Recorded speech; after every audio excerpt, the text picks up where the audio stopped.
You know, there's an old saying that goes, you never forget how to ride a bicycle. Well, with rising energy costs, it seems that more and more people out there have not forgotten. Commuting by bike and recreational cycling are on the rise. But just getting on a bike is not enough.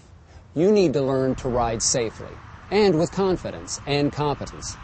And you also need to appreciate, although the bicyclist has the same right to be on the road as the motorist, the bicyclist also needs to obey the rules of the road, just as the motorist. And there's one important caveat. The bicyclist must be accountable for their actions.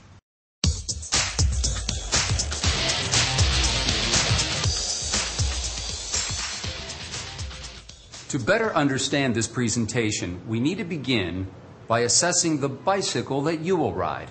To start with, there's the all-important comfort factor. The bike should fit you like an article of clothing. With a good bicycle fit, you should be able to stand and straddle the top tube with your feet on the ground. When seated with your foot on the pedal in its lowest position, your legs should be nearly straight. Of course, there are other factors as well: frame size, frame length, saddle height, saddle tilt, fore and aft saddle position, and handlebar set, to name a few. Make sure your bike is in good condition. Brakes that brake evenly every time with no slippage. Tires inflated to the pressure stamped on the sidewall. Wheels that rotate freely and smoothly and don't wobble. Handlebar stem bolt and seat bolt tight. Chain snug, clean, and lubricated.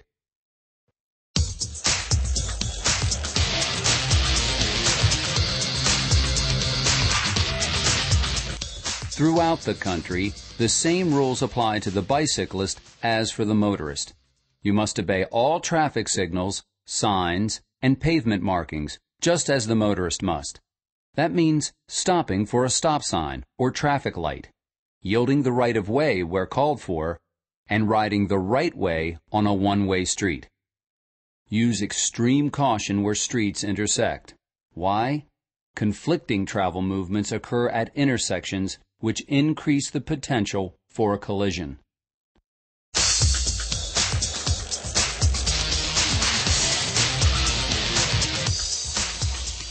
Bicycling on a shared-use path offers its own set of challenges. Besides other cyclists, there could be joggers, hikers, dogs, even horses.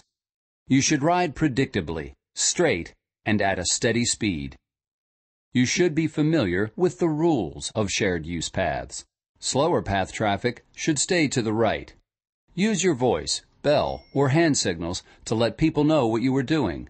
Say, passing on your left or passing on your right. On your left. On your left.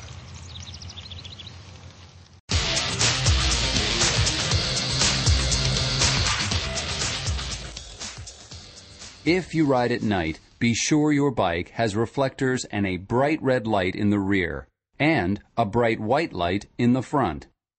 As a rider, you should wear light-colored clothing and a reflective vest. Once again, consult your bike shop professional for the latest in bicycle lighting and reflective wear.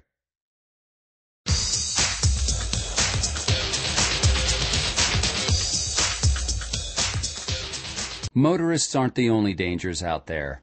Others include coming upon debris on the trail, or broken glass, or road rubble, potholes in the road, even a dog.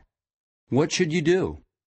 Ride with your head up and stay focused, so you can easily spot a problem ahead of time.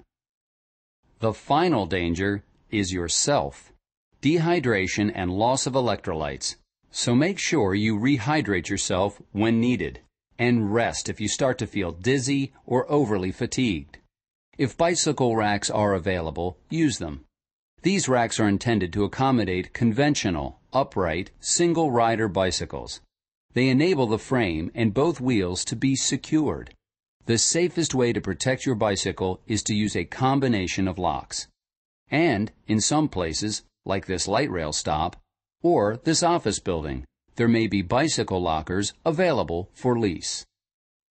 Some transit buses are equipped with bicycle racks on the front that allow transit riders to take their bicycles along with them. There are rules and regulations for bicycle transport. Be familiar with them. With new bike paths being planned in cities across the country and riders enjoying an ever-expanding network of rails to trails, the use of bicycles is growing. And with that growth comes increased responsibility. We as bicyclists need to be accountable.